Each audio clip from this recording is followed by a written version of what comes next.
It's another edition of Time About the Movies, and today we're taking a look at the movies of July 31st, 1992. We got 5 movies to look at today, so let's go ahead and jump right on into it. Let's start off with the first movie that we have, the biggest new release of the weekend, and that was Robert Zemeckis' follow-up to the Back to the Future trilogy, Meryl Streep, Bruce Willis, and Goldie Hawn in the black comedy Death Becomes Her.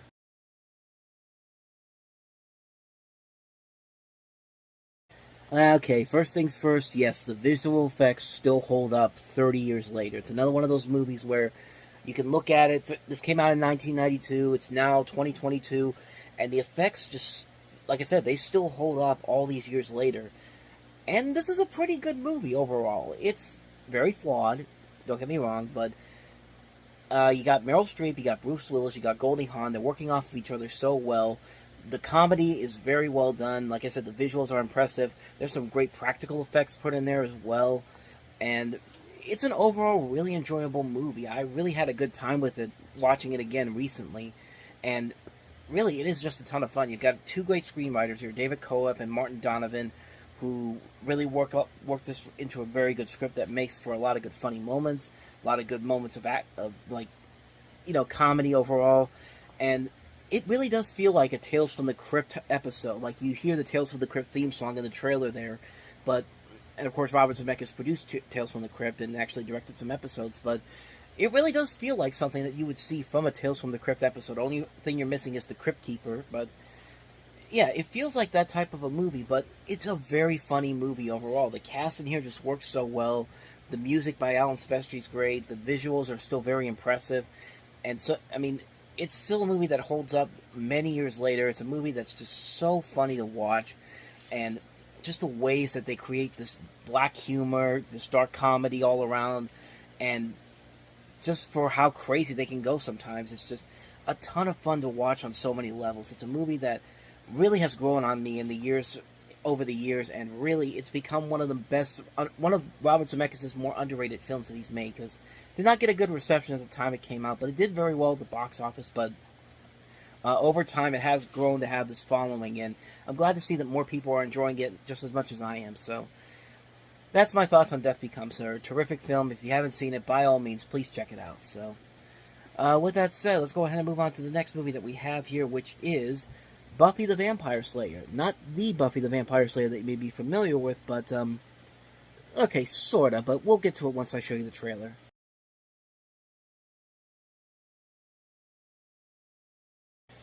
So this is one of those movies that has one of those weird production histories behind it, where it doesn't really it's not as crazy as something like Cool World was, or Man Trouble, or some of these other movies that were interesting failures, but, what happened was Joss Whedon sold this movie to Dolly Parton's production company in '91, but then Whedon eventually left the film because he became dissatisfied with the direction the film was going.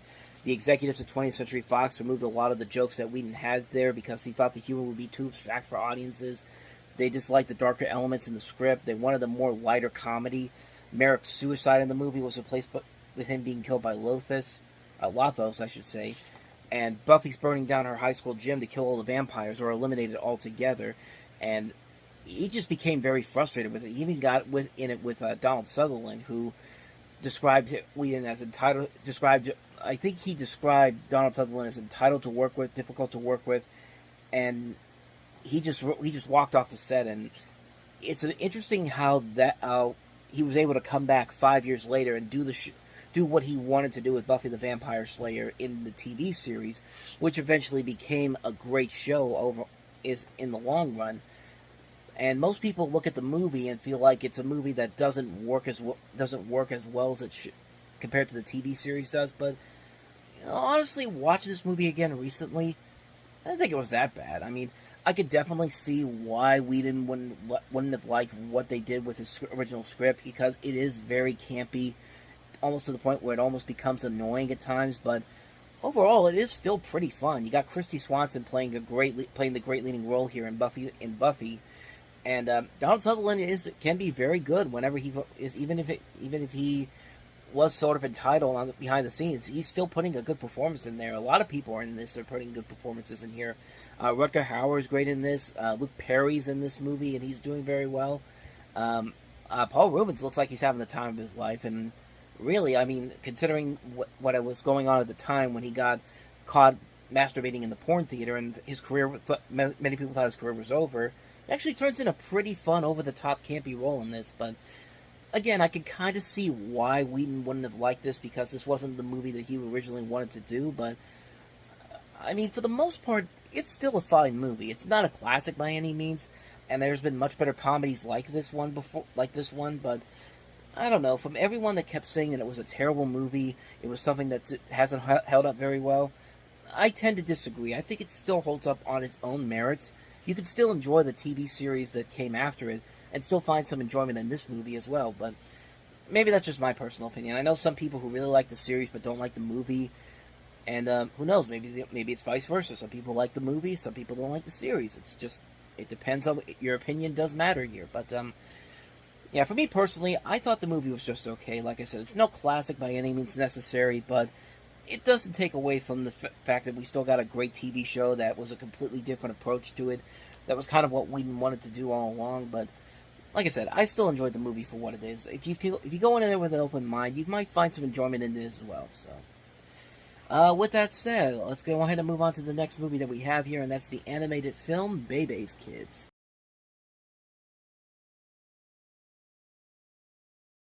Or in some marketing, they call it this. It's animation. It's just animation, apparently, in some trailers for this. Like, yeah, I don't get that edit whatsoever. But Bebe's Kids. This is actually done by Hyperion Studios. We've talked about some of their work in the past. We talked about Rover Dangerfield, which came out the year before.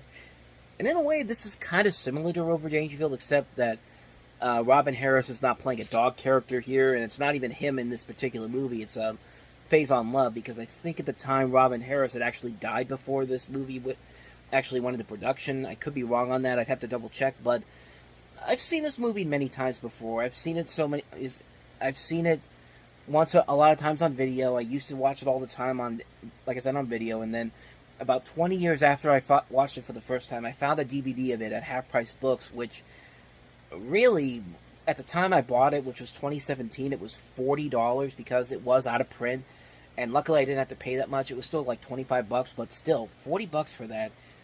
It's impressive that is of how rare that DVD was until, more than likely until recently, when it recently came out on Blu-ray, which really, I think maybe lowers that value a little bit. But then again, I think there was also some other DVD versions that came out after that were cheaper. So again, I have to look into that. But overall, when I watched the movie again, I just thought it was okay. I think it was just a really decent movie overall. The animation is very good. Like I said, this is Hyperion Studios. This is the same company that would later go on to do The Proud Family, which the director of this, Bruce W. Smith, actually did, actually created, and eventually went on to do the sequel series Louder and Prouder. These guys are usually great when it comes to animation, and it definitely shows here. Other than that, though, there's nothing really about this that's all that memorable. The voice work is overall okay. I think the story overall is very generic. The comedy isn't really there. There are times when it can be legitimately funny. The movie goes random at some points that make no sense. It's just an okay movie. There's nothing about this movie that's really exciting, to be honest. I'm surprised this movie got made as an animated film, because I think it could have easily been made into a live-action feature, and it probably would have been a little bit better, but for what it is, it's okay. I think, honestly, the short that preceded this, the Itsy Bitsy Spider short, which that of itself became a TV series for USA a year later, I think that's probably the best thing to come out of this thing, because you can watch that short on the Blu-ray and the DVD, just like you can watch it in the theater and when it was on VHS. So I think that was the much better of the two that were featured together. Just my personal opinion. But Bebe's Kids, for what it is, it's fine, but it isn't one that's going to warrant a whole lot of rewatchability, honestly. So that's my thoughts on Bebe's Kids. Let's go ahead and move on to the next movie that we have here, and that is Enchanted April.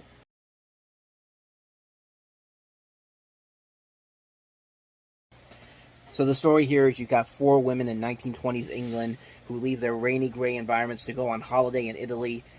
Two of the ladies become acquainted with reading a newspaper advertisement for a small medieval castle off the shores of the Mediterranean, and they find some common ground. Both are struggling to make the best of their unhappy marriages, having decided to seek other ladies to help share experiences, they reluctantly take on the elegant but peevish elderly Mrs. Fisher and the stunning, aloof, and very wealthy Lady Carolyn Dester.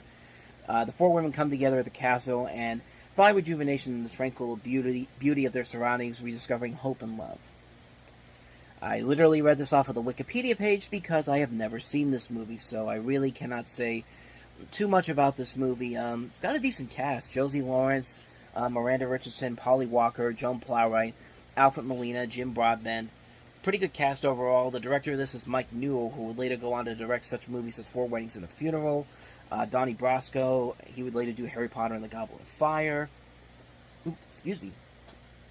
Yeah, some other notable movies, but this is one that I've never seen before, so I can't really comment on it too much. I know that Plowright got an Academy Award nomination for Best Supporting Actress, and that's pretty much everything I know about this particular movie. So I don't doubt it's any good, but I mean, I've seen a lot of good reviews for it, so I'm not going to say it's not bad, but maybe one day I'll check it out. So that's really all I got to say about this one, because like I said, I haven't seen it, so I can't really say too much more about it.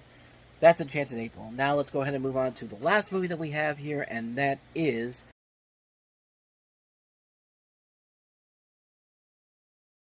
the movie. This is a documentary about the 1989 United States invasion of Panama.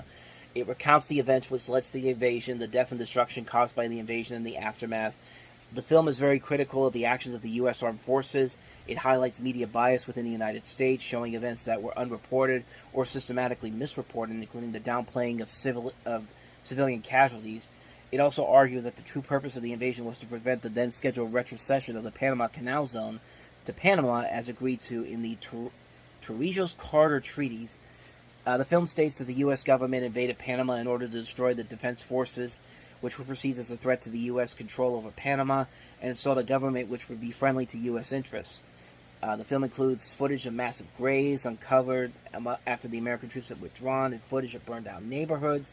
It refers to the use of experimental weapons and prevents depictions of some of the 20,000 refugees who fled the fighting. So, as you can tell, this is another one that I read off of Wikipedia because I really know nothing about this movie, and it seems like a movie that certain news outlets would probably immediately try to say that this never happened, or I'm not going to say who because I'm not going to get into politics on this channel. But it's narrated by Elizabeth Montgomery from I Dream from Bewitched, so Samantha Stevens narrated it. That's pretty much all I got. That's pretty much all I got for you because really, like I said, I haven't seen this movie. I don't really have a need to see it because really, it's not something that instantly piques my interest at the time, but it has an audience for some people, but I mean, that's pretty much all I got for you on this one, because really, I don't know what else to say about this one. It's one I haven't seen. Can't really comment on it because I haven't seen it, so yeah, that's the Panama Deception for you. And so on that note, we wrap up another edition of Time About the Movies. Next time we meet, we'll look at the movies of August 7th, 1992, including this year's Best Picture winner, which was Clint Eastwood's Unforgiven, John Lithgow and Lolita Davidovich in the thriller Raising Cain, The Family Adventure 3 Ninjas. We also have Whispers in the Dark, Mistress, London Kills Me, Bed and Breakfast, and also Drive. Not the Ryan Gosling Drive, but a different Drive. So, 8 movies to look at next time around. So, it'll be a packed one. That next one will be. So, with that said, though, thank you very much for watching. And if you want to see more videos like this, please hit the playlist on the next page. Check out the previous episode. And I'll see you guys tomorrow for another episode. So thank you for watching. I'll see you next time. And until then, as always, take care.